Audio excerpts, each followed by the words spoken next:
Hello everybody, welcome back to the Animation Group Wonders, talking about superheroes and their history and all that, yada yada. You know, it's me, Enrique Angelis, and joining me is Owen and Sam. What's up, guys? I'm back. Hey. Wait. Sorry, Sam. You sound a little different today? Are you sick or something? No, I don't know what you're talking about. Wait a minute. You sound way different. No, that's not Sam Messersmith. That's our special guest, Samuel Pedersen. Hey, woo! So, yeah. Sorry, it's a little skit. But, so unfortunately, Sam Messersmith couldn't be joining us because he's feeling under the weather. As we all know, as time gets on, he'll feel a lot better. Just to put that out.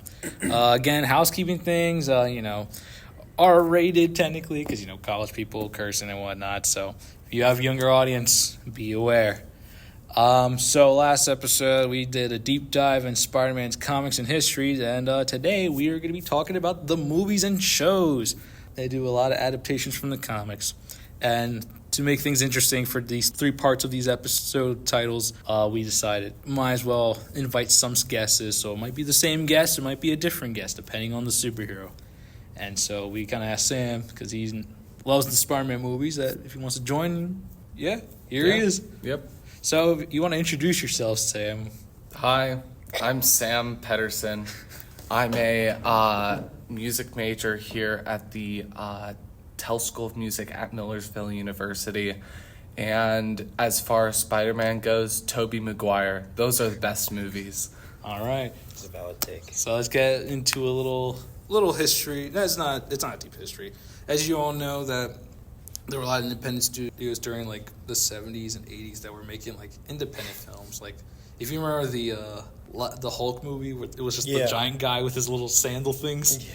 There was that. There was the Japanese Spider-Man show and all that stuff. Oh, I don't know about that. So I don't know. That time was a weird time. And then the first of big movies of Marvel was the Howard the Duck film. Oh, at George Lucas. George Lucas? He directed that one. Seriously? Yeah, he directed that one. I had no idea. He directed that live action. I didn't know that was a thing. But Howard the Duck. but to go off of that, I bring this up because during that time they were trying to make money and stuff, but by the 90s, Marvel's going to go bankrupt, right?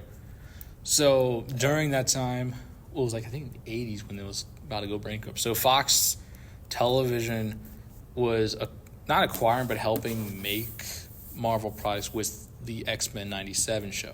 So because of that, we got more, the Iron Man show, the Fantastic Four show, and the show that I watched, the Spider-Man 90s show.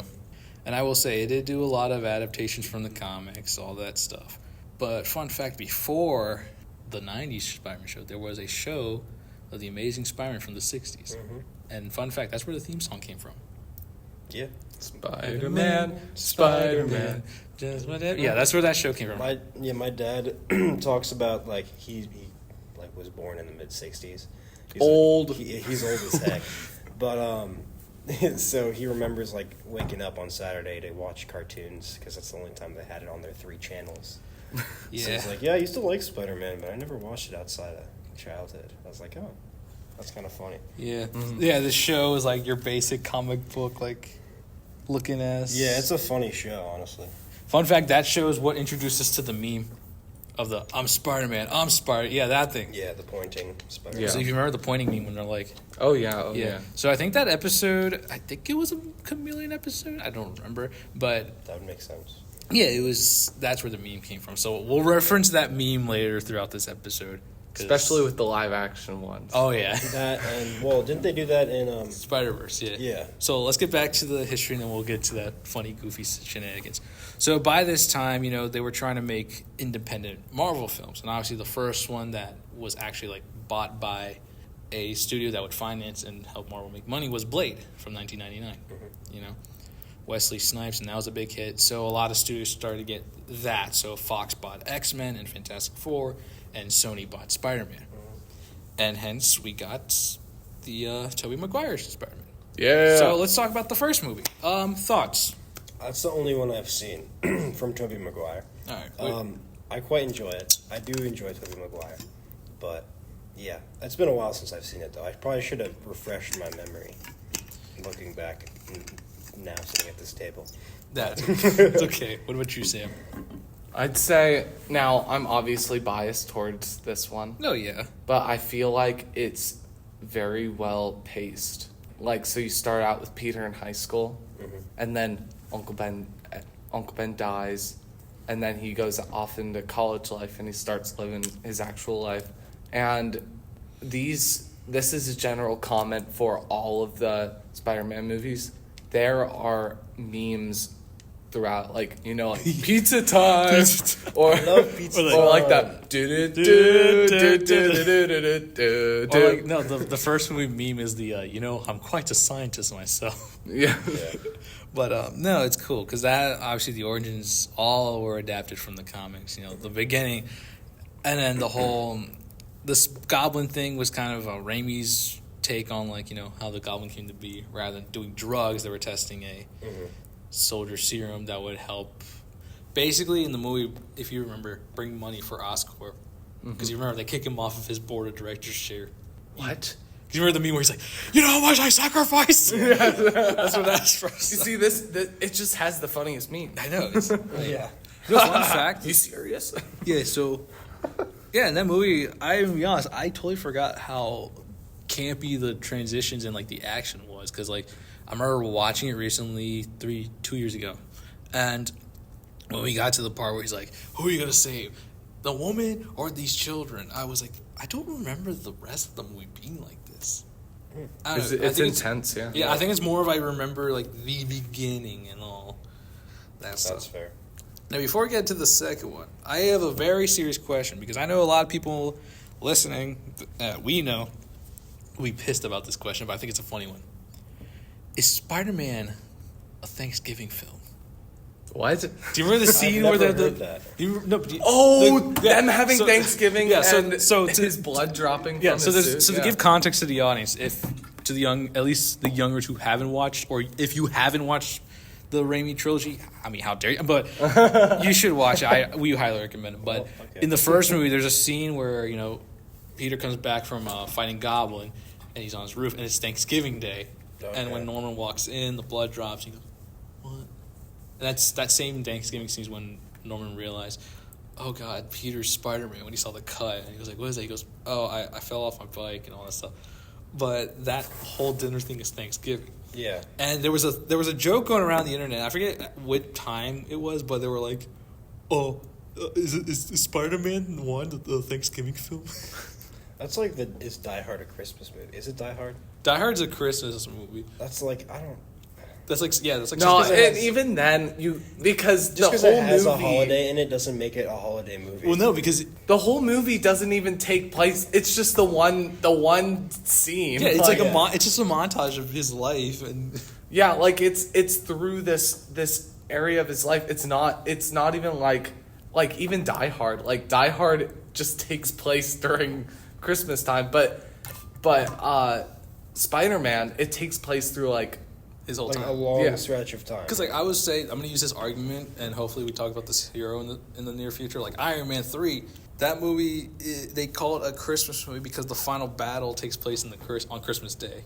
I don't remember but- Iron Man 3 having anything Christmas like. It other than wasn't, that but it was fact. during that time, which I don't know, but you know whatever. But anyway, so the second movie, there was a recent video that came out by Bullets and Blockbusters. He talked about what's the original plans for Spider-Man 2 was. okay. And originally, Tobey Maguire wasn't supposed to come back. Oh, Who would have been Spider-Man? Jake Gyllenhaal would have Really? replaced him. He still would have been Peter Parker. We would have recast him. I'm gonna look him up. I don't know a face, but I know the name. He's Mysterio in the the new Mysterio. Yeah. Oh, that guy. Yeah, Oh, sexy that's man. interesting, man. Yeah. yeah. So the idea was that it was still going to be about the Doc Ock story, but I think if I remember, 'cause I watched this a few months ago, but I forget because college life is college life. I think Doc Ock was supposed to try to have a romantic relationship with MJ. Doc Ock. Yeah, like during that movie.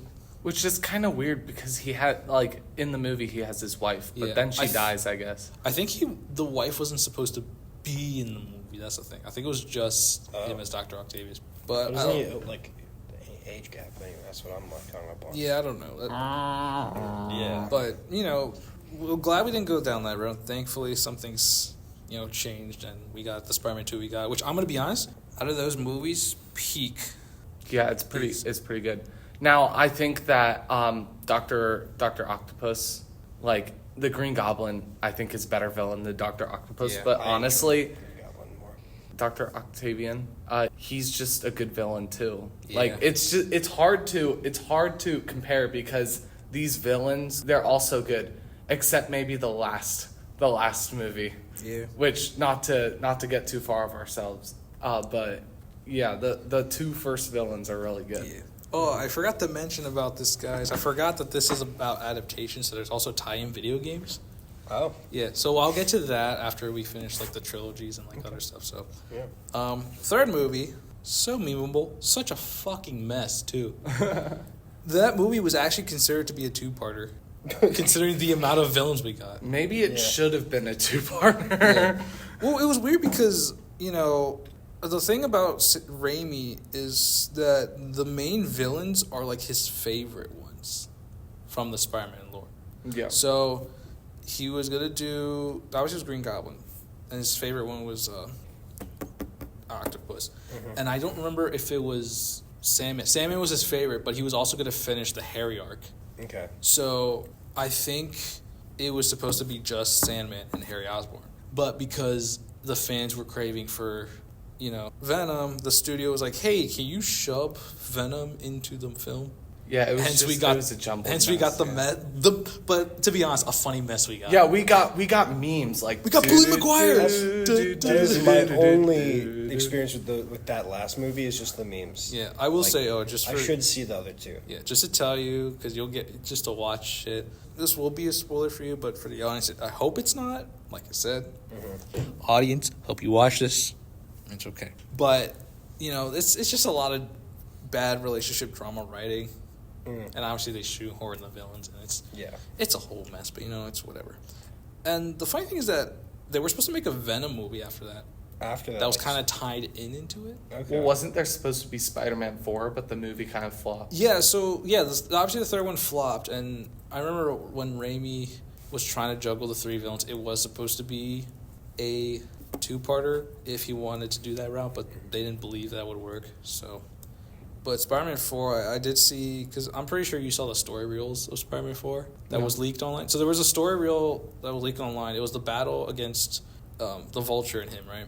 And, you know, they were in the skyscrapers. He was getting scratched and bloody. And, you know, Adrian Toomes would have taken off his mask, and then they would have found it was Peter. And then Adrian would have, like, backed down, and he would have gotten stabbed. I don't remember if it was from the building satellite or one of his blades from his wings, but it would have died. Because in that movie that was going to be made, Black Cat was supposed to be the daughter of Adrian Toomes.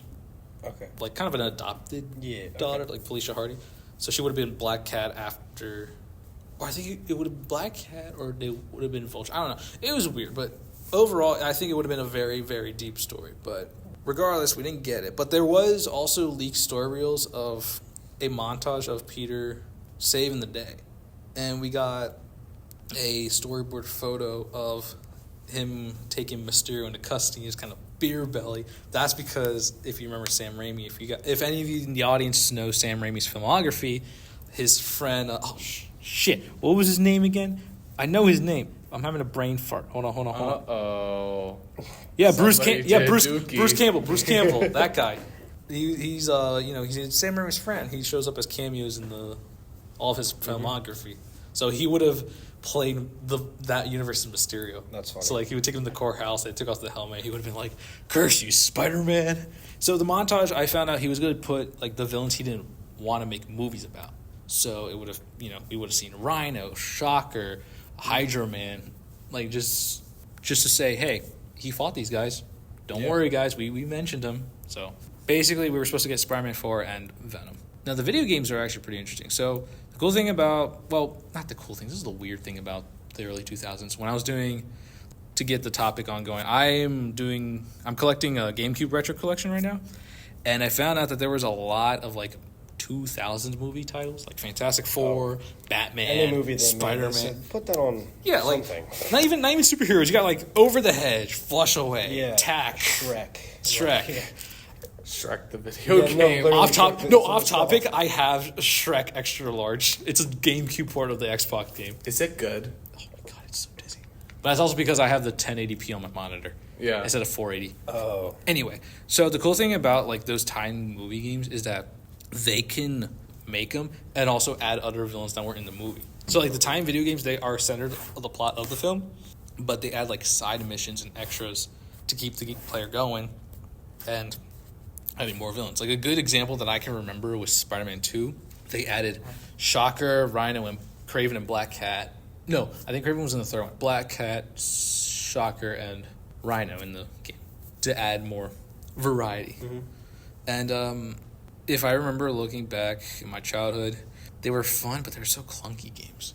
Because imagine trying to swing in New York City on the PlayStation 2, Xbox, or GameCube. I think Dreamcast maybe. Really? Imagine trying to just swing during that time. Mm-hmm. Like it would be such a pain. Well, Spider-Man 2 is a movie game, right? Yeah. Or am All of them are time movie games. Yeah. I don't know about I don't think Amazing got one. We will talk about that. Okay. But Pizza time. Pizza time. That's all I know from the Spider-Man 2 game. I want to buy it. I have a PS2 and I really want to get Spider-Man 2 on it. Yeah, I think I might get. I think I might get on the GameCube just to. With the pizza theme. You do not have any retro games. What? You don't have any retro games, do you? Bro, I only have like Wii stuff. Oh man. That's the farthest. Are there I like go any back. NES Spider-Man games? No, they. I have like That'd be kind of fun. some like DS retro. Like I have like the SpongeBob video game on my DS. Oh, that's sick. Yeah. Oh, they did make it. You know, while we're on the topic of Spider-Man movies, let's talk about the Amazing Spider-Man. I will be honest. The first time I watched them, they weren't my cup of tea. Yeah. I've only watched the first one of that I've seen series. I've seen 0 of these. I've seen both. So, what's your opinion on the first one? It's kind of not memorable. You know what I mean? Yeah. Okay, so Gwen Stacy, and, Emma Stone. yeah, and I think they were I don't understand the dating. hype of Emma Stone. I'm gonna look up They Emma were Stone. dating during that time too. Well, that's the funny thing about the curse. Really? No, every That's Spider-Man crazy. actor has dated each other. I Well, know. yeah. Toby and Kristen, Yeah. Okay. Andrew and Emma, That's interesting. and then Tom and Zendaya. Well, I guess they're married. Come on, Tom Owen, you and can't Zendaya. tell me Emma Are Stone. they married actually? They are married. Yeah. Yeah. Dang. Come on, you can't tell me Emma Stone. Oh, I'm thinking of the wrong person then. Okay. I mean, okay, she is hot. Like, let's be honest. Why she was a perfect choice for Gwen Stacy? No. But yeah, so Gwen Stacy instead of MJ Well, Watson. Yeah. Well, in the previous episode, I mentioned this, and I'll remind you, Sam. In the comics, Gwen was the first love interest. Okay. Yeah, I remember that. Yeah.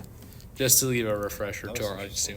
But so I went to rewatch it recently, and yeah, it is kind of unmemorable. But like the Amazing Spider-Man films are kind of actual like fade to the comics, because like the origin is almost accurate. The idea of his making the suit and all that's accurate. His relationship with Gwen is accurate. The Kirk Connors thing. Oh, that's the other thing we forgot to mention. In the Toby movies, how they showed Kirk Connors already like arm off. He's just being a professor. You would think he would have saved him for like a fifth movie, but you know, it was a good movie. But I found obviously Amazing Spider-Man. You know, they made Lizard British. Yeah, I don't. There's no one that could stop me, Peter. That's so off-putting to me. I don't know why. Yeah. I I don't know why they cast a British boy. So you can imagine That's him. not even the accent, but it just sounds like it doesn't sound like a villain.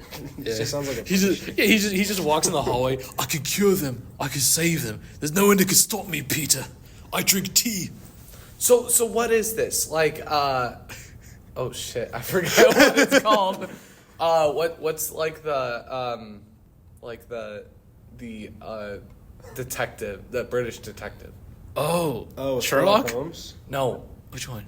no, the one like the Golden Eye, like Oh, James Bond? James. Yeah, it's like a James Bond. Yeah, villain. if James Bond was a lizard. Oh, Yeah. My name's Okay. Bond. James Bond. And I'm a lizard.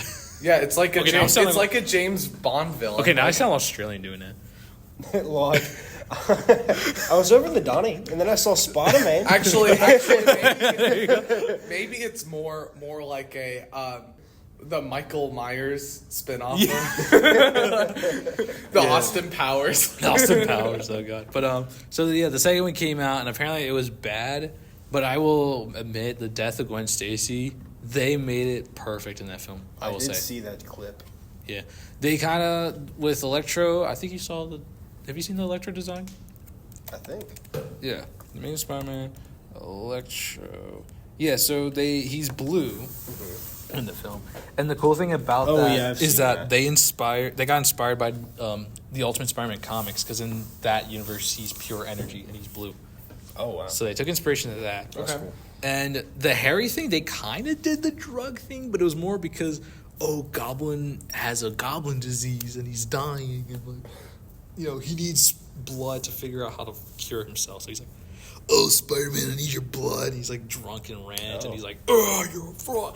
So they tried to do the drug thing, but it didn't work. It was more of like a cure for his illness. I don't know. You'll have to watch the movie. Okay. It makes sense, but it's confusing. It sounds to me like when the old billionaires getting blood from their younger child so they can live forever. Yeah. That's what that sounds like. I will say, we're going to get into a deep rabbit hole about The Amazing Spider-Man, but there's one thing I did forget to mention about the Tobey movies. And this will be reiterated if we say, for example, talk about X-Men in the future, maybe. I don't know. But did you know that Hugh Jackman and Tobey Maguire were supposed to have a crossover movie? Oh, dang. I think it was after Spider-Man 2 or Spider-Man 3. That sounds crazy. It would have been a Spider-Man and Wolverine film, like a live action film. Wow. And I think, if I remember reading the report, it's been a long time since I remember reading and listening about it, they were considering staying away from Hugh Jackman's leather suits that Bryan Singer made in the movies. Mm-hmm. And, Bryan Singer wanted, because the director of X-Men was like, yellow, blue spandex. Ugh. Yeah. But they were going to stray away from the black leather suits and give him the brown and yellow suit. Okay. From the comics. Yeah. So you could imagine the cool lighting they could have done with Raimi helping out. Mm-hmm. Dude, if they don't do that for Secret Wars, Tobey and you, don't want it. Fair. Don't want it. But for real. So before we get into this loophole of Amazing Spider-Man, I forgot to mention there are also video games to that. They actually made video games for that. Mm-hmm. I've never played them, and I never did research, but I heard that the gameplay and the story is even worse than the movie. Dang. I remember watching a video. I forget who it was from, but he looked at every Spider-Man game that ever existed. I'm gonna find the video and drop it, so I'm not like this guy talked about it. But I remember a certain era just being absolutely abysmal playing. Yeah, but while you find that, we're gonna get to a deep rabbit hole because fun facts: The Amazing Spider-Man was supposed to get a third movie, never happened. And, that trilogy was supposed to be the start of the Sonyverse. Dang. So it would have been Spider-Man 3. It would have been Peter trying to get over his PTSD and attachment to that guy. Okay. Yeah. I think his name's Bisley. All right. But that's the only video I've watched by him, but it was a very good. So the video, if you guys are interested in more research into games, is called "I Played and Ranked Every Spider-Man Game." Bisley channel. It'll go more further into detail than what we're gonna be. It's about a 48-minute video. So. Yeah. So basically, the third movie of Amazing Spider-Man, it was supposed to be Peter trying to get over his grief and stuff, because then we would have introduced MJ, and they would have had a connection, but Peter had to get over it. Now, I don't remember which villain they said they were going to introduce, but I do know that it was supposed to be kind of a conclusion to his grief and the trilogy itself. Mm-hmm. But another interesting thing about, like I said, it was supposed to be the start of the Sonyverse, because they tease, if you remember at the end of none of you guys watched the end of Spider-Man 4, but in the end of Spider-Man 2, right, they teased a man walking in the hallway, and you would have seen Vulture's wings, Doc Ock's arms, I'm trying to see, and then I think if this was in the cut or they kept it in here, but the symbiote, right? Oh. And they cut the ending of it, but it would have featured Norman's decapitated head. So they would have brought him back to life, and they would have made a Sinister Six movie. That sounds sweet. It would have been about how they would have came to be, their origins, their bantering, and then at the climax they would have fought Spider-Man. Yeah.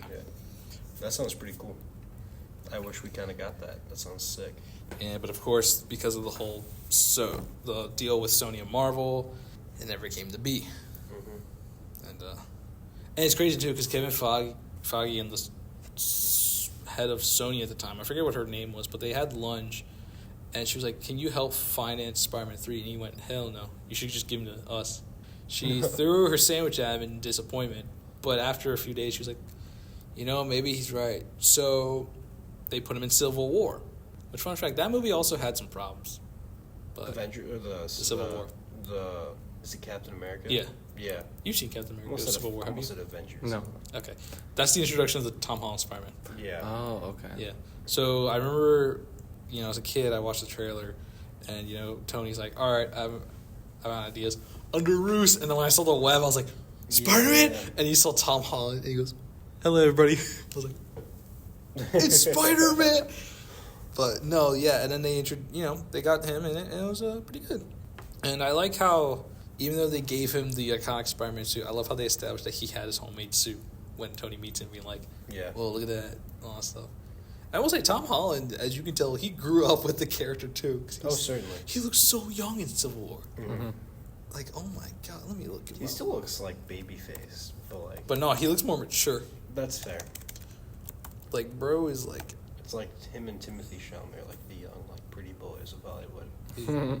Hold on, let me show... Side note: if they pick him to be Link in the Legend of Zelda movie, There's a Legend of I Zelda will movie. not be happy. They're making a Legend of Zelda movie. I feel like that's a no-brainer cast. No, but that just feels so wrong. No, I understand. I probably wouldn't want to see that, but like thinking about it, and like it kind of adds up. Bro, I'd rather see Timothy Chalamet than I'd rather see some than like Tom Holland. up-and-coming over- dude. Honestly, No, but the cool thing thing about the Civil War movie is that Spider-Man's in. They did not show any promotion. Like when they were showing promotion photos Yeah, he's before not the in trailers, he wasn't in them. He was not in any of them. Wow, Yeah, they kept his appearance secret. that's kind of crazy. Yeah, even the concept art, they kept it a secret. They didn't really... I wonder if it was like a last minute. Oh, hey, let's shove him in there. I think it might have been. Well, because like that movie, because when you look at Disney Plus, when you look at the Spider-Man collection, Civil War and Infinity War Endgame show up there because the movie deals is under Spider-Man's name. Yeah. So of course those movies are gonna show up in the tab of Spider-Man and Disney. But that movie actually had a long process production because it was supposed to conclude the Winter Soldier arc, and they would have called it the Serpent Society, which we would have introduced Zemo and the Serpent Society, Sideliner, and all them. But of course, Kevin Feige's like, "Oh no, we need another big movie." So we got that, and then we got Homecoming. Yeah. Have you seen Homecoming? I haven't seen Really? Homecoming. Okay, I've seen all of the Tom Holland movies. Yeah, This is okay. where my I guess The expertise only lies. one I've seen was the one with Tobey Maguire in it. So So that's No the Way most Home. The new recent, one. All right. yeah. So Okay. we're gonna be on and off with the Tom Holland movies because remember, in between that is when we got the Sony films. Oh, yep. Yeah, let me look up the Sony. Let me pull up the Sony film list so I can. You mean like the Spider-Verse films? Well, we'll get to that too, but let's talk about. We're gonna be on and off because Okay, yeah. the timeline's weird. But I don't remember exactly the timeline. We're just gonna list off movies. So, Homecoming. What did you think, Owen? I thought it was a very good introduction. Like, it sets everything up pretty well. It's been a long time since I've seen Yeah. it, though. But, like every other movie, it's a good intro. He's in high school, whatever. Yeah, I like his friend Ned. Ned. I like Ned. Yeah, I do like how Yeah. they never showed his origin. Yeah, there's a few big, I guess, key points missing. Like, there's no Uncle Ben. It's just his aunt. Yeah, I think the funny thing too is that in an interview when they were talking about, oh, well, how come we never saw Peter Parker's intro? Tom Holland said that there was a theory that someone said to him and he likes it and he wish, and you can argue that he was always in the MCU Okay. because you know how the first phase was just independent films; they were never really fully connected. They were trying to find a grounding. Yeah. So he was like, there was a theory that someone said where if you remember in Iron Man 2 in the battle at the Stark Expo, where the kid with the Iron Man helmet, he's looking at the robot, he's doing this, right? Someone made a theory that was Peter Parker in the MCU. It was always a fan of Tony Stark, so he said if you that's wanted that to funny. be if you want that to be a head canon in the MCU, you can. That's kind of Because like, you never know who's behind the mask. What if it is Peter Parker? You know, It very well could be. you That's never funny. know. But you know, a lot of people really don't like the movie, and I have a few friends, and my fiance says the same thing, that they hate the fact that the Tom Holland films are like he's Iron Man Jr. and he's fighting alongside these big heroes. Yeah, it's certainly an environment that haven't seen Spider-Man. Yeah. Because like they only show it in the comics and the TV shows, which I would like to talk a little bit about after we get the movies out of the way. But you know, well, what are you supposed to do with that with the MCU? Because we're already in a world with all these you've already robots and established gods. Like, it's like such a you can't large- really do anything about it at that point. Yeah. But at least with that movie, it did showcase like the normal human side of Yes, the that's MCU. what Because I- like, that's of what course, I kids are figured talking about. about superheroes. Yeah. Of course, adults are trying to like be handy working without Stark intervening or Shield intervening. So that's why Vulture, Adrian Toomes is doing what he's doing. Yeah. And Michael Keaton, oh my god, he's Batman. He joined the MCU. No, I'm just kidding. But no, it was good, and I liked how it was like Peter's choice to like before he got the Iron Spider suit, he was just like, "Nah, this is a test," but of course it was real. And then he showed up in Infinity War. You've seen Infinity War. I have. Yeah, just It's been a really long time though. Yeah. But we all know as a recap, that's where he got the Iron Spider suit Yeah. and joined the Avengers. And like I get why they were like, "Oh, why do you go to space?" But he looks up to Tony. Yeah, I was like, isn't there didn't he go to space and then Yeah, 'cause there's a whole thing. Yeah. Mhm.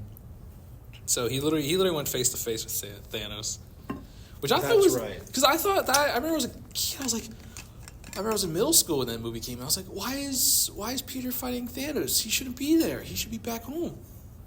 I remember that, and then watching, I was like, yeah, it makes sense. He's like, Mr. Stark, you need my help, and that death scene, if you remember. Dude, that got memed to hell. That memed, but also I was watching audience reaction in the theater when everyone was like, no, and he went, "I'm sorry," and you could hear the dead silence in that video that that he posted, like people sniffing and crying. Damn. I remember watching that, just being like, what? Really? They did that. But the funny thing is that Tom Holland said that line, that "I don't want to go," he got that inspired from the one Doctor Who, I forget which season it was. Okay. One of the characters, I think that she was dying, went up to the doctor and was like, "I don't want to go." So Tom Holland took that as inspiration. That wasn't even supposed to be in the script. It's like kind of a heavy line. I mean, Yeah. So in between those movies, we got the Venom film. I've not seen that. I heard that one was good. Yeah, that was. I will say, I did watch it opening night with my cousin. Oh, really? It was really fun. Like, it was nice. What about you? Have you seen the Venom films? No. Okay. I know, like, the effects, like, with Venom and, like, the symbiote, like, kind of switching between him and Venom looks good from what I've seen. Yeah. But I don't know. I don't know much about the plot or anything about Venom. I wish Sam Messersmith was here because he watched would have nerded the hell out of that movie. Yeah. But I will say it was really good. It was a good introduction. Eddie Brock had the same origin, no cancer, no Spider-Man, of course. And so obviously that Venom movie would have been the start of the Sony universe, which we all know is non-existent anymore after the Craven movie, which we'll get to in a bit. But that movie came out, and I will say, Venom, it didn't get critiqued well, but I enjoyed it. It was a nice intro, and I like how they made him like Venom, a comic comedian guy, while Eddie's trying to get through. Because he's like, "What am I doing?" So basically, to give you a recap of like that movie, so if you guys want to watch it on your own, you can. So they crash land on Earth. Riot is the main bad guy. He's another symbiote. Okay. He takes over this corporate guy who's working on symbiotic stuff. Venom escapes, obviously attached to Eddie, and Eddie's trying to get back to his life, but his woman left him and all that stuff. But basically, Venom has to stop Riot from shooting a rocket to get all the other symbiotes to take over the world. So, yeah. But overall, really fun movie. Far From Home. That was the Mysterio. Mysterio. Yeah. Sam's enjoying the ride here. Yeah. I remember being very. Remember, this is Sammy P, not Sammy M. Yeah. Yeah. Sammy P's enjoying the time. Poor Sammy M, he's just sleeping. All right, back to I remember being very underwhelmed at with kind of the reveal that Mysterio isn't Mysterio. He's just a dude with a bunch of drones. Yeah. Projecting a bunch of images into the sky and scaring people. And that's where I was going to get to that, because you remember I said that he was like a movies, in the comics he was a movie magic guy. So in the 90s show, which I brought up earlier, and I can just talk, because just a little recap on the 90s show. It was literally just your regular Saturday morning cartoons. There wasn't really a structure, and that movie also was a little sidetracked, but about the 90s Spider-Man show. But yeah, it was just all comics and stuff. But even in that show, it showed Mysterio using technology, because obviously computers were being a thing in the 90s. Yeah. So they used technology to show the illusion. And it made it be like, he's just a mysterious guy saying Spider-Man's a fraud, right? Mm-hmm. So I get what they were trying to go for Far From Home, because it was a trust movie. That gives a little more context, and I understand that. But when you watch it as an outsider... Yeah, no, it's... not knowing that, it's just like... Why? No, and then you get my cousin who watched it before I did when it came out. It really grinded him, because he was like, he's a villain. Why does he have to pose himself as a good guy? But you got to remember, that too. That was interesting. They did the multiverse just to say, Peter's naive. He doesn't know who to trust. And I think the visuals of that movie with the whole No, there are a lot of really good sequences with, I guess, the illusion stuff, all the illusion stuff, and those are very good. And then just seeing, it's just a bunch of drones, and it's crazy too to think about, because it's like, wow, you can't tell, and I like how it's like a visual of trust too. It was cool. I was like, that's awesome.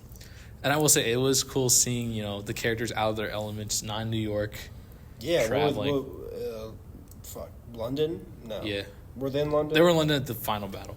Okay. Also, I love how they kind of fucked up Hydra Man and Molten Man by making them the elemental monsters. Because you remember at Vance where he's fighting Hydra Man, when you see Mysterio be like, "Kid, I need your help." I was like, "That's not Hydra Man. That's a..." Because I thought that was actually Hydra Man. Mm-hmm. And I was like, "That's not Hydra Man. That's a drone." And then they did Molten Man. And I was like, "That's..." just rewatching, it's like, that's not Molten Man. That's just the drones. But no, it was. I think it was a good movie. Not a lot of people like it, but I like it because it was more of a Peter Parker film rather than a Spider-Man film. That's fair. And then I guess they developed more of MJ and Peter. Yeah. But I was just very whelmed overall. For me, it was justice for the other Peters. Yeah. He finally got the girl. Yeah. That's fair. But to be honest, also, the funniest thing about No Way Home is oh yeah, No Way Home's the next one. Let's get to that. No Way Home it brings the other two Peters in, and it makes you realize, geez, this new Peter Parker, he's sheltered compared to them. Oh yeah. Goodness. And then finally, justice for the other Peters. This new Peter finally knows what it feels like to be Peter Parker. Then loses it by the end of the movie. I know, No, but not that's only just MJ and Ned, and the world too. Everyone he knows. that's the art of it. He becomes actually Spider-Man instead of this Tony Stark fangirly. Yeah, he becomes actually Spider-Man because he's living like the other Spider-Mans. Mm-hmm. Yeah, he did get the Uncle Ben moment with Aunt May, which I thought was odd. Yeah, it was. Yeah. No, that movie, I remember it was crazy because I know that's during the multiverse saga. And fun fact, that movie was actually supposed to come before Doctor Strange 2. Okay. So Doctor Strange, because before COVID ruined the plans, Doctor Strange 2 was supposed to come first, right? Mm-hmm. And that would have introduced us to the multiverse. Yeah. And then did that movie really introduce us to the multiverse? It was supposed to be. But so it was Spider-Man, then Doctor Strange. Yeah, because if you look at Loki and Spider-Man: No Way Home introduced the multiverse, but it was supposed to be the other way around. I did not know that. But I realize we skipped a lot of movies, but it might as well complete this trilogy before we get to the rest of the Sony films. So that movie, Doctor Strange 2 was supposed to come first, and then it would have been, Spider-Man No Way Home. Mm-hmm. And in the concept arts, it would have been America Chavez that would have brought Toby and Andrew to help with the battle. Okay. But, of course, it didn't happen because COVID. So we got Ned. Show me Peter Parker. What a G. Oh my word, silly guy. But there was a lot of concept arts that were unused. They tried doing a comic accurate suit for Otto Octavius. Okay. But they didn't like it because if they were gonna bring the villains from previous films as the multiverse, why bother doing that? Yeah, for real. In one of the concept arts, Goblin was supposed to take some of Tony's Iron Man suits parts, so it, specifically the Mark 6 from Iron Man 2, and paint it purple. But they didn't go away with it because we don't want another Tony Stark related. Yeah, bringing him back into that after you're trying to push him away from. Do you guys remember the end credits where it showed Venom? Yeah. Yes. So they're gonna loop him in somehow. They were trying to, they were actually hoping to put him in the final battle. They were actually eyeing him to show up during the Statue of Liberty battle. Okay. But the directors believe that it would have been too much because at that point, that's when Peter almost lost MJ. So from what I think, what would have happened is that, do you remember the scene when they were trying to reach and Goblin pushes them away, right? Yeah. I think that was supposed to be Venom that would have pushed him away. And then it would have been a Toby trying to save Peter from Venom and thinking it was Eddie. That's what I think. But that didn't go through. Another, there's only 2 concept arts that they talked about the final battle. Mm-hmm. Another one was a variant of Mysterio, but it wouldn't have been an illusionist or Quentin Beck in the MCU. Mm-hmm. It would have been Mysterio, Sorcerer Supreme, fighting against Doctor Strange. So we would have had actual 2 magic. Cool. Yeah, and they even drew a concept art of them over the Statue of Liberty, shooting each other. Wow. So we would have actually both real magic users. But I like how the movie ended. And thanks to that, we're getting the 4th one. It is a very heavy ending, I guess. Well, I don't know about heavy. I guess heavy for an MCU film. Yeah. But I'm excited to see Peter Parker be an actual Spider-Man. Brand new day. Yeah, exactly. Is that what it's what it's called? Yeah. Okay. But I feel bad for that one because, before the whole Jonathan Majors Kang thing, right? Mm-hmm. They were going to have that movie take place before Doomsday. And this is a little connection, but the new Daredevil show, I haven't watched the whole thing. I was waiting for all the episodes to come out, right? Mm-hmm. But apparently the finale of that season, it had New York City in pitch black, and Daredevil and Punisher have to go fight, and Kingpin's mayor.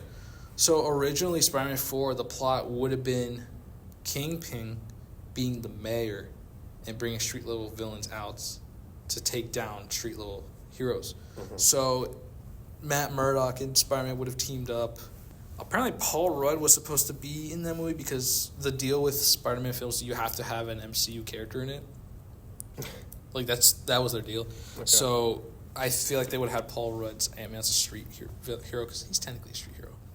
I guess. But, they would have had that. He would have recruited Kate Bishop, Hawkeye, and reintroduced Luke Cage, Jessica Jones, Iron Fist. Bring them from the shows to the movie then. Yeah. Yeah. Because, they even did that with No Way Home. They brought Matt Murdock into the MCU. Mm-hmm. Or Hawkeye, they brought Kingpin into the MCU. So, but no. So it was supposed to take place before King Dynasty until all that. So Brand New Day is going to take place in Battleworld. But the way I see it, because Battleworld's chunks of other Earths from the multiverse, I think it will still take place in New York. Okay. But just on Battleworld. Yeah. So it would be I'm just thinking the MCU's in New York. So, and they are bringing Mr. Negative into the film, so. Nice. I think they know what they're doing. Yeah. Even though it's in between Doomsday and Secret Wars, I think, I so hardly believe they know what they're doing. I was hoping this is quick, but we got a lot of Sony films to talk about. This will go down quick because these Sony films are crazy. Before we finish the Sony-verse, let's talk about the Spider-Verse movies. Across the Spider-Verse. No, not across. Beyond. Into the Spider-Verse. My bad. Mm-hmm. Into the Spider-Verse. Such a good movie. It is a very good What's movie. Up, Danger? I mean, it was revolutionizing to the animation industry is Yeah, the crazy. visuals. Oh, for sure. And well, didn't like Puss in Boots took Yeah, some, Puss in Boots like took took some yeah. heavy notes from that. No, a lot of studios ended up taking a lot of which Oh, for DreamWorks sure. did. Pixar kind of did with Turning Red because it was a Okay. passion project. Yeah. The Ultraman movie I watched recently, Mm-hmm. they also took inspiration because they used like visuals from the original manga Oh wow. and the shows to Yeah. like punch like stuff like that. It's awesome. Mm-hmm. But no, I like it because you introduced the other heroes. I remember there was a theory when people were like, "Oh, Peter B. Parker is Tobey Maguire." No, he's not. What do you think? No, I like the movie. It was, I love John Mulaney as the Spider Pig or whatever. yeah. John, that's such a good cast. Oh my, he's so And funny. just with the art direction, just like how visually different each Spider-Man or woman is. Though my question is, how did Wilson Fisk, the Kingpin in that universe, get laid? Oh, Have you seen that portrait in the background? it's It's just like, a circle, bro. yeah, because you see him. Look, because there's a photo in the background where Oh yeah, Where and you he's see just that? like he's fucking huge. and you see him just like this. and then it's just like his wife and kid, like very small in the corner, bro. Yeah, It's so but if you funny. notice, some of the villain designs they took inspiration from the Ultimate Comics. Mm-hmm. So White Goblin was a giant goblin, Prowler was Uncle Aaron, all that, and obviously Scorpion was an original design from them. So it was good. I like that. And then we got Across the Spider-Verse. Now I watched that opening weekend. I didn't, but I saw it. It felt in long. theaters. You watched? Did you It watch was it? a very long movie. It was long, but it was good. And there's another one. And finally, they were making it. Because if you remember at the end of Beyond the Spider of Across the Spider-Verse, and they're like, after the end credits, Beyond the Spider-Verse, March 2024. And it Yeah, never that happened. happened. It's April of 25 or 27, I think. Oh, that's what they said. It's 27. But They said 27 originally. well, it was really 24. Then they pushed it to 26, and then Oh my gosh. so it's supposed to take place a few months after Secret Wars. But how would that make sense? Are they gonna put a cameo? I thought they were just gonna pick up after they left off well, with the cliffhanger. no, like the movie's releasing after Secret Wars, We're but talking it's officially Beyond the Spider-Verse. yeah. It's the movie's coming out Oh. after Secret Wars, I thought you meant but it is plot-wise. Okay. but it is continuing right after. Understood. Yeah, we even have concept arts of that.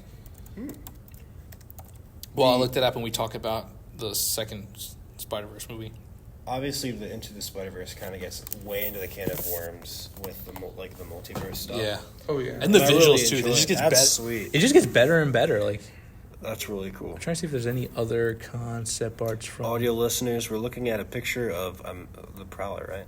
Yeah, That's- the Miles Morales probably. So those are the arts from the Wow. little showcase. That's very cool. Yeah, but no, the second one I liked how they juggled two villains. Mm-hmm. And then they were trying to like address Miles and Gwen. Yeah, Um, the Spot. I remember I was introduced to him in the '90s show, and he was British in the show, so you can imagine him walking, be like, "I'm the Spot, I'm stealing money." But no, I like how they made him goofy but very serious. Because like, if you remember the music, his background music, I forget how it goes, but they use that for like horror TikTok. oh really? Posts. Oh, the And it was eerie. No, the eerie. No, not Miguel's theme. The Spot's theme. I forget I don't how. remember I don't remember, but Something like that. yeah, something like that. But it was pretty terrible. Miguel though, dude, that was such a meme. Yeah, that's what I was talking. Yeah, that's it's. Dude, the Miguel was pretty good. Also, how did he get huge after the end credits of Into the Spider-Verse? Yeah, because you remember his design, he was like lean, like. Oh yeah. And that's where they brought back. That's when they embraced the meme where he's like, "I'm Spider-Man. You must come for the. Who the heck are you? I just told you. Listen, don't point at me. Wait, you're pointing at me. And you're pointing at me." So they did that.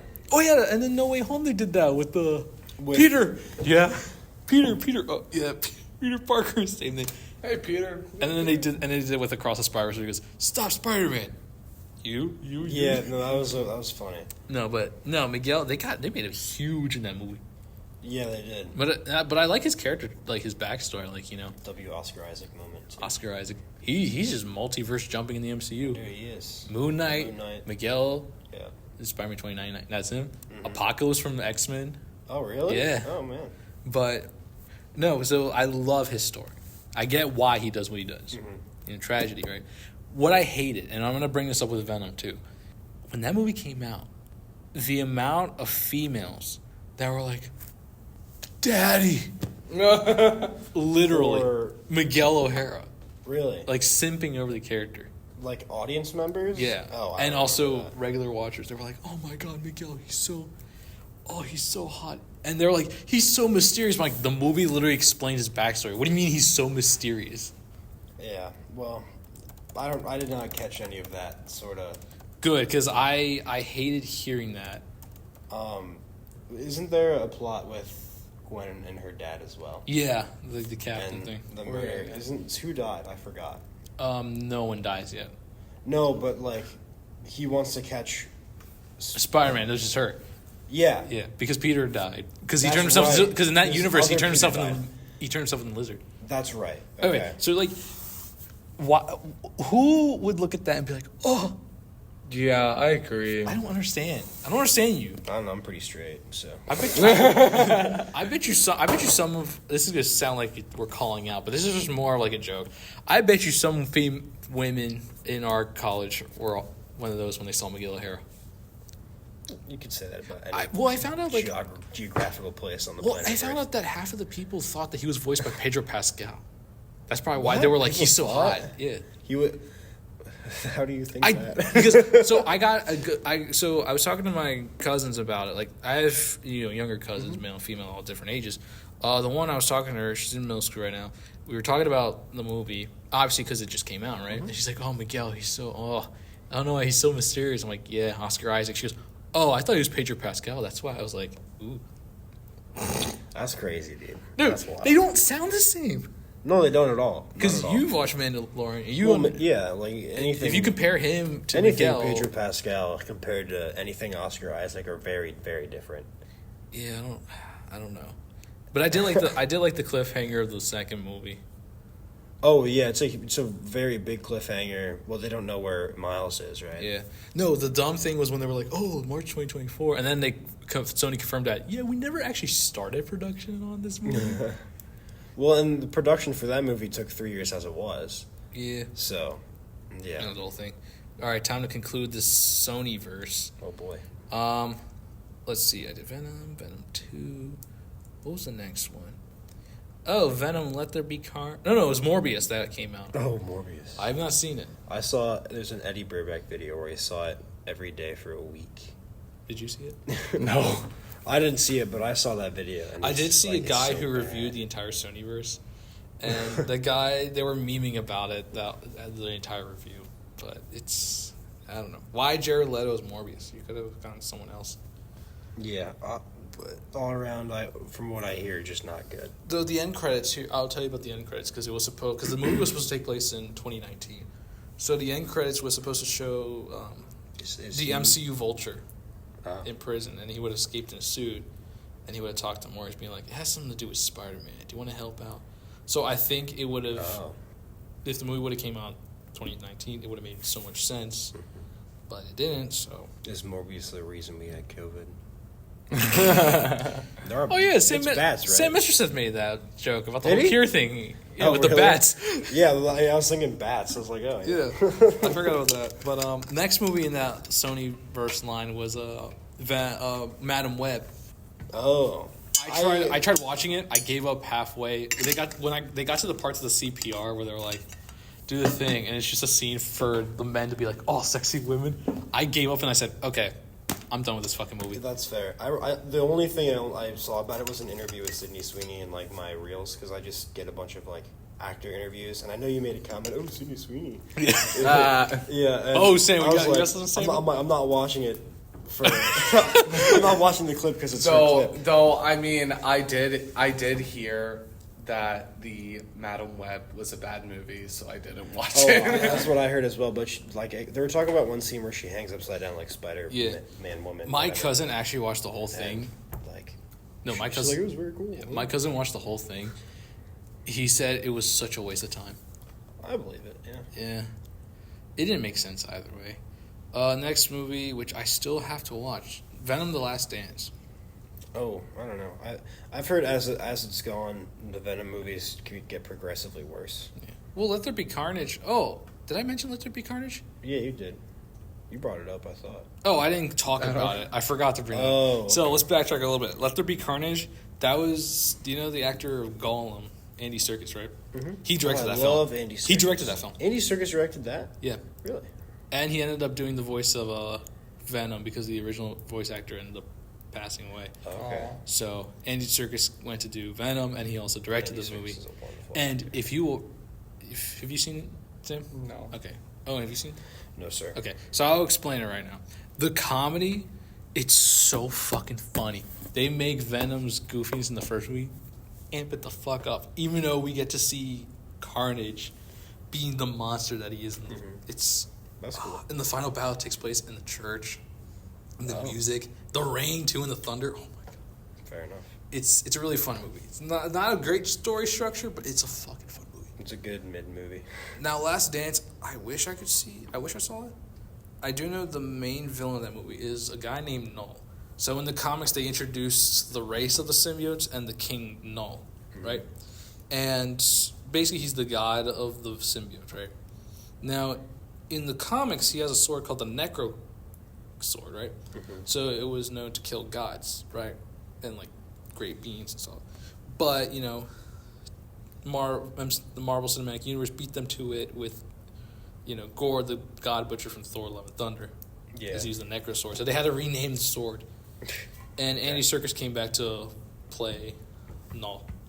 Okay. I haven't seen the movie, but I heard that he shows an intimidating presence, but he doesn't really do much. Yeah, Andy Serkis, like, anything I've watched with Andy Serkis, he's a great actor with any role he's given, but... Dude, bro's got like, a range from oh my Gollum God, all yeah. the way to Snoke from... Yeah, Snoke, and he also plays Caesar. Kino Loy and Andor, and And he Caesar. just has a bunch of weird roles, like, everywhere. Yeah. Like, I'll just be like, Andy Serkis is in this? Oh, okay. No, But- off topic, but Andy Serkis is the Very pioneer of versatile motion actor. capture for face. Oh, for sure, yeah. Thanks to Gollum. Yeah. But, Very no, yeah, talented. but then they introduce more symbiotes, and we get to see Venom turn to other Praising animals. him. Yeah, I love Andy Serkis. He's one of my favorites. And then the last movie of the Sonyverse, Kraven the Hunter. I've not seen it. Is it new? It was released this past year, 2024. I had no idea about it. I did not know that They made did a poor movie about it. marketing.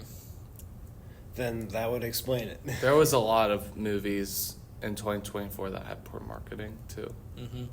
And I think Kraven kind of got put in the dust. What I heard, it's pretty unique. It's just not the greatest. Okay. And they poorly did the Chameleon and Kraven relationship because, you know, they are brothers. They kind of poorly Handled it, yeah. did that. So the Sony movies aren't the greatest, mind you. Yeah. But the Peter Holland movies, look, as long as the girls want Peter Holland, Bro, Marvel's gonna get that cash. Yeah, but Bro, they need to stop about The amount Tom of Holland, glaze. bro. You know who you are, women. You simping He's for not that pretty. And he better not be Link. I swear. He better not be Link. yeah, dude. Oh Yeah. my gosh. I'm still gonna watch the movie, but he better not be Link. Yeah. Who would be Link otherwise? Ryan Gosling. Anybody else? Yeah, do right. Yeah, I approve of that one. Yeah. Now I'm going to talk about some notable shows. I did mention about the 60s shows. The 90s show, like I said, I watched. And the cool thing is that the 90s shows are kind of the first to have their own continuity. Okay. So, like, some episodes in, like, say, for example, X-Men, you'll get Spider-Man and Iron Man. Or some episodes in Fantastic Four, you'll see Black Panther and all that stuff. Or the Spider-Man show, you'll see the X-Men again, Daredevil. And fun fact, the 90s Spider-Man show, they were the first ones to do the multiverse. Because they have a 5-part episode arc called Secret Wars. That's cool. Yeah. Wow. So it was awesome. And yeah, but I do like it. Classic. A show that my little brother grew up with was The Spectacular Spider-Man. And that show was pretty fun. It had a really nice theme song. Nice not cartoony, but very broad-looking characters. And they really did play off Peter's life growing up as a Spider-Man. He's still in high school. You got Harry, Gwen. And they did keep with Harry Osborn's drug abuse with the Goblin Serum. Okay. But by season 2, they did get it fixed and cured. Gotcha. And when was this released? Early 2000s, I think. Okay. That's probably I don't remember exactly when. Hold on, let's look this up. But yeah, we even got like almost comic accurate characters. Like Kraven was still Russian, Rhino was also Russian. They made their designs look more angular and bulky if you look at it. Oh yeah. Yeah. Okay, no, I do recognize this. Yeah, so it's more child, but they had a really deep story arc. Probably more mature for a kid's show than Like the Batman animated series. yeah, but it was good. Like if you look, for example, if you look at the villain designs, they're really unique too. Yeah. Oh yeah. And obviously they kind of kept it to the Raimi movies just to stay because obviously new kids are introduced to Spider-Man, so stay close to that. Mm-hmm. Another one was the Ultimate Spider-Man. This show took place during Avengers Assemble, which was a show that they styled as the MCU because kids were getting introduced to the Avengers. Yeah. So make that. I do remember watching that show. The Ultimate Spider-Man show was actually pretty good, and we got to see heroes like Luke Cage, Nova, all of them. It was really good. Sweet. And it was cool because he had the comic accurate floppy hair like I do. Gotcha. The pushback. But yeah, that was good. I'm trying to think. The new Spider-Man show, Your Friendly Neighborhood Spider-Man. I've not seen it yet. I haven't either. Is that the new Disney Plus show? Oh, it's a Disney Plus show. Yeah. I thought you were talking about the one with the 3 different spider people, like the Disney Junior show. Oh no! Get that out of here. That's crazy. I hate. What is that show called? I hate those. I know what you're talking about, but God, I hate those. I get it there for little toddlers, but oh God. It's like any of the little kid Star Wars shows. Yeah. Like the meme where it's like, oh, I'm allergic to pepper. But no, Your Friendly Neighborhood Spider-Man show. I really want to watch. I just don't have time for these shows. There's so many good shows out, and I don't have time for it. But I remember when the photos and the trailer came out, a lot of people were criticizing the fact that it was still 60s style comic book animation. Yeah. But the cool thing, because obviously we live in an age where for movies, they're either woke or they're not, That. Yeah. Oh, God. Spidey and his amazing friend. How dare you? Shout out to Spidey and his amazing. This is the new show. Don't let your kids watch it. Yeah, Your Friendly Neighborhood. That's what I mean. Yeah. Oh, yeah. They inspired based off the 60s. Because if you got to understand, ever since 2023 and onward, movies have to be woke, representative, and they can't be funny anymore. Yeah. Like raunchy funny. They can't be deep story. Can't tread on anybody's toes. I think, yeah. Is it Velma? That show is a good example of just that sort of idea. And they thought that Your Friendly Neighborhood Spider-Man was going to be that too, because in that show they got Norman's black, Harry's black, Peter's girlfriend, I forget what her name is Asian. They all that stuff, but it was a creative decision, because that's the cool thing I like about 2024 projects, 2025 projects, is that some people are coming back to creative, or be creative, like the Andor show. Yeah. They try to stray from the whole. I'm sorry. No, you're good. Just inhaled spit. They try to keep it away from the whole main story, because it took Rogue One. Well, yeah. So they try to make it its own original. Yeah, thing. I think the idea behind that was just to give more backstory, but something you wouldn't necessarily want to see out of a show. Yeah, or Puss in Boots: The Last Wish, they did its own creative liberties of the paint aesthetic. Yeah. So with this show, because the director, he's some form of African American, I think Mexican, I forget. So he did it for a creative decision, and obviously the actors being pulled are a creative decision.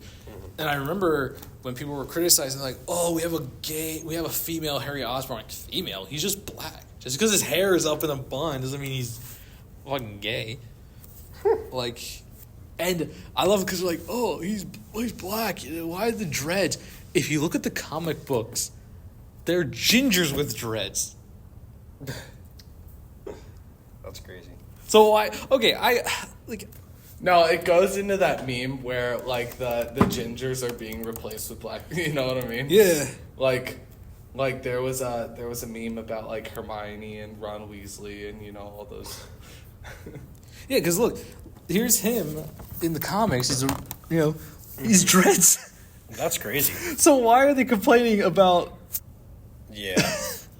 And we're like, Like, I understand, like, the want for more representation and diversity. yeah, but And, it's like, going back to, I guess, the Andor example, like, there's plenty of diversity throughout that show. but it's more of a creative decision. That's the thing Yeah. about this. Like, but I don't know why people can't take that. Not even a creative decision, they just write them well, and they're characters that matter within the plot. Yeah, like- and make statements, but do them subtly and still have integrity to the plot within the show. They don't Yeah. just say, And the I'm here because of whatever. Yeah. The cool thing about the Spider-Man show, like I said, I haven't watched it, but I did look at review, like, behind the scenes, and it's MCU adjacent. So they do mention, like, Civil War that takes place after that. And instead of...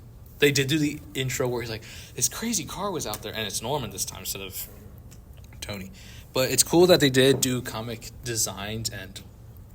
Because, like, in the show, there's an Iron Man cameo, and he actually has, like, his classic Iron Man suit, you know? That's cool. Like the nice little bulky, the Yeah. little sleeves, circle pads right here, and it's cool. And like they did that, like it was originally supposed to be, that show was supposed to be an origin to Tom Holland's Spider-Man. It would have been called Spider-Man Freshman Year. Okay. It would have stayed with this animation style, but the problem is because of the continuity that they established after No Way Home. How are you gonna do that? How are you gonna use his iconic villains? So hence, your friendly No Way Home Spider-Man. MCU adjacent, and we finally got to see the MCU Scorpion in action. Mm-hmm. We got their version of Doc Ock. Venom shows up, and I did hear it's a really great show. They even focus on a second character. I forget what his name is, but he's a friend of Peter's, and in the comics he would become one of the henchmen, Tombstone. Oh, okay. It was a cool thing about the show is that they, from what I saw the clip, they showed more tragedy. So it's more of the darker side of Queen, but it's still lighthearted. Mm-hmm. So I know that show itself, I think it's, if I watch it, I think it'll be peak. We gotta do The newest show. Yeah, Okay. we gotta do a watch party on that. Like honestly, but yeah, back to the 10 whole. episodes. But back to the whole, like, you know, we said about creative decision. Because that, like I said, that show's about creative decision. There's a difference between creative decisions and then studio mandate. Yeah. Because I'm gonna use a lighter example that wasn't like in your face, but like Indiana Jones Dial of Destiny. I watched the movie. Mm-hmm. I liked it. I just wish Harrison Ford did more, and it's true because Harrison Ford, he's old, but just like Michael Keaton, he can do the moves. Yeah. But Kathleen Kennedy's like, no, we gotta have this woman character, make her the. But it wasn't like in your face. It was because like Indiana Jones always has a secondary character. Yeah. But they made her do more. They made her the primary character and him the secondary character. Yeah. Or like even Snow White as an example, like I haven't watched the movie yet. Well, from what I've read and seen, like they totally got rid of, was it Prince Charming or whatever? Prince Charming. He's in the movie? He's in the movie, he's but just he's not completely Prince different, Charming. yeah. He's just a dude that is there, and then Snow White says, "I don't need you, man. I'm a strong woman." Which cool, but if you're gonna, it's not the story of Snow White, so just make a different princess movie that does that. Have you seen that meme where it's like It's just very feminine versus feminist, and it's like this? It's like the original 1938 clip where she's like cleaning all calm, and then you see the 2024, and she's like, "Oh, I can't believe I'm cleaning." It's such a funny meme, but no, like that. Like, it's like that studio mandate trying to like be inclusive and be like, "Oh, we're gonna make this happen." But if you remember Disney, like using Disney example for like adaptations and shows, they didn't do that in the early 2000s. They were just making original films, and yet they were being woke. Because you got Emperor's New Groove, Atlantis, Lost City. Like, those are wonderful examples of that. Like, And they weren't that even trying to be woke. That do that without having to Yeah, explicitly. they weren't. I would even say those aren't even woke. Yeah, because like Well, imagine it's just like They're just include those movies characters, that explore different. like cultural background. Yeah, because imagine if Disney never let Kevin Feige be in charge of MCU after the purchase. Imagine them being like, let's make Spider-Man No Way Home, but let's make MJ the center character and have her do all the bad shit, crazy stuff, while Peter's in the background fighting. Yeah, like that would be. Yeah. Yeah. Well, back to, I guess, the Snow White example. Now they have a lawsuit on them for originally they were gonna cast little people for the 7 dwarves. Yeah. And then people were like, well, I think, what's the dude's name? Peter Dinklage? Peter Dinklage made a statement like, come on, Disney, that's not cool. And then... Okay, so, but what else are you supposed to do? They just toss them out, and then they animated 7 dwarves that looked really bad. It was very last minute. Well, it's weird because they were... And then the people that were originally acting for that role lost the spot, and now they're suing Disney for it. It sucks that's the too. thing. Like even though one person says it's offensive, the other people don't think it's offensive. Yeah, you're damned if you do, and you're damned if you don't. Yeah, it's just bad all the way around. I think that sort of like Hollywood culture needs to be sort of like, sure, have it. Even if it's a Kathleen Kennedy saying, "Hey, we need a female role in this." Let's make Sabine the main character of the Ahsoka show. God, I hated that. Whatever, like any of that, but make her a Jedi, not a Mandalorian, a Jedi. What Hollywood as a whole needs to go back to is just writing. It's just writing. Yeah, that's all that matters. Since Spider-Man is like Marvel related, a good example of like just doing writing. Deadpool Wolverine.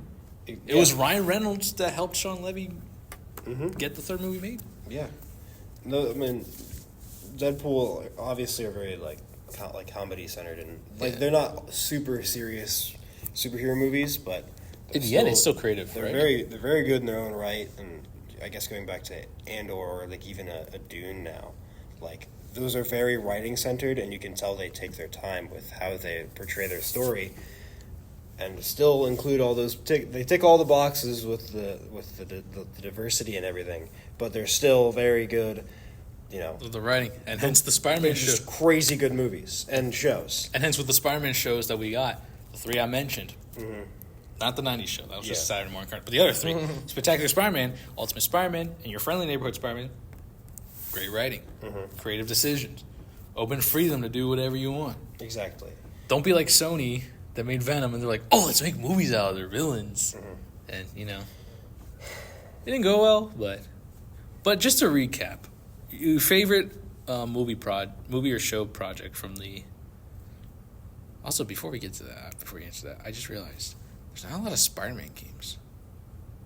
It was only the Tobey trilogy and the Amazing Spider-Man. Isn't there that new one? There's a new, there's 3. Oh, we forgot about those. Let's do a quick recap because those are kind of still new.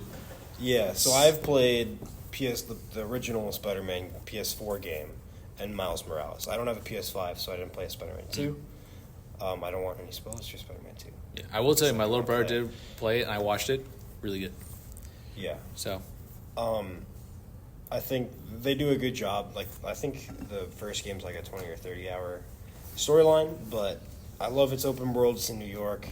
It introduces Peter very well. I don't think he's in school. No, because they're much older. Yeah, because if I remember the development of the game, they decided, finalized before they even went through the decisions that they were going to stick to Peter 10 years after he first became Spider-Man. So there's no, Uncle Ben and... Well, there's no high school, there's no Flash there's Thompson. There's that either. So... Flash Thompson, oh my word.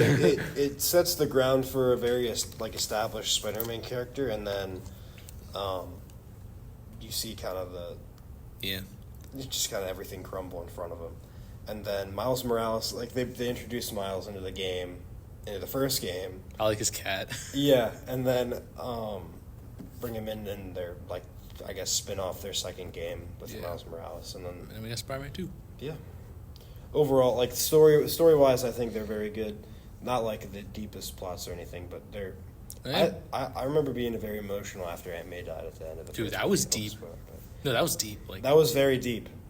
Very, very... I was like, holy... He was either save Aunt May or save New York. Yeah. Which is, damn good. Yeah. Good on you, Insomnia. I did like how it kind of took inspiration, the movie titles. It was a Doc Ock story, but then you got other villains too. Oh yeah, you had the whole Sinister Six and everything, and even some other. You got Shocker in it faces. too. Yeah. Black Cat was there. Yeah, and that was the Hammerhead as well, and the Hammerhead was in with it, Black Cat. Because then Hammerhead turned into a robot too. What's that lady? There's that whole government organization. I forget what her name is, but she's Sable. Sable, yeah, because she's a small villain, but still. Yeah, I do like how Hammerhead basically turned into a robot. Basically, yeah, that was cool. But yeah, that's like the one game I can't really say much about Spider-Man 2 because I don't want to spoil them. But I will say it's really cool how we got more villains, and we even get to see like other villains after years of Spider-Man. See what they've done. It's really good. But overall, yeah, that's the most recent game. Thanks for bringing that up. Oh, I almost forgot about that. Yeah, but no, yeah. So to backtrack, your favorite adaptations from movies, games, and shows as a whole. Well, my favorite adaptation in general would probably be the most recent Spider-Man games. Yeah. And as you reiterated, the whole. Yeah. Movie-wise, probably the Spider-Verse movies. Sam Pedersen, what do you think? Well, I said it like at the beginning. Oh, yeah. But the Tobey Maguire movies just have so many good characters. Like Willem Dafoe, he's such a good villain. I adore Willem Dafoe. And even like in the new, like I really like the No Way Home movie too. It was because it's like fan service, honestly. Yeah. And that's where I disagree. I dislike fan service a lot, but I mean, look at Deadpool Wolverine. That is a movie about fan service. Well, no, like Effectively. no, there's a difference between fan service and tribute because Deadpool Wolverine was technically a tribute to the Fox. That's fair. No Way Home wasn't. Where my gripe with fan service originates is like a lot of the more recent Star Wars adaptations. But and I think that's sort of running into the MCU with a lot of things. And now they're doing it with Pixar. Yeah, so I think Disney is just getting kind of rotted from the inside out. Yeah, I agree with that. Yeah, it just they need to get their act together. Yeah. The problem is they make money doing what they're doing. Guys, I'll interstrip it. No, I'm kidding. But anyway, I did say that's a whole. Yeah, I did say in the first episode that 90s Spider-Man is my favorite show, but for a deep story, Spectacular Spider-Man. Fair. Good adaptation. Now the movies, I don't care. They're Spider-Man movies. Yeah. I'm gonna watch them regardless, except for the Sony movies, unless it's Venom. Gotcha. Fuck those guys. We'll stick with the other. We'll stick with Spider-Man and the Venom trilogy. Yeah. But no, that's about it. Well, we're making great time. So yeah, that's that was the third part of this 4-parter. Sam, thank you for being here. Sam Pedersen. No problem. Hopefully next time we'll see Sam Messersmith back. Sam Pedersen I'll disappear. Yeah, Sam This Pedersen. was a lot better joking. conversation than the last episode. Last episode was just us being very tired, and it was just like brain rot. Yeah. And then comics. Brain rot. Comics. Yeah. Well, yeah. Yeah. But we hope that you'd come back more for the third episodes of each topic. Yeah. So, but yeah, that's it. And remember to check the YouTube. We'll probably send a link either in the website or my Instagram, whichever one you'll find first. And otherwise, yeah. And our hosts will share them on their Instagrams too and social media. Yes, sir. So, Millersville students who listen, if you want to spread the word out faster, that would be very appreciative because, I think I'm liking this, doing this more. Yeah. So, thank you all for listening, and we'll see you in the next episode. Bye-bye. Bye-bye. Godspeed.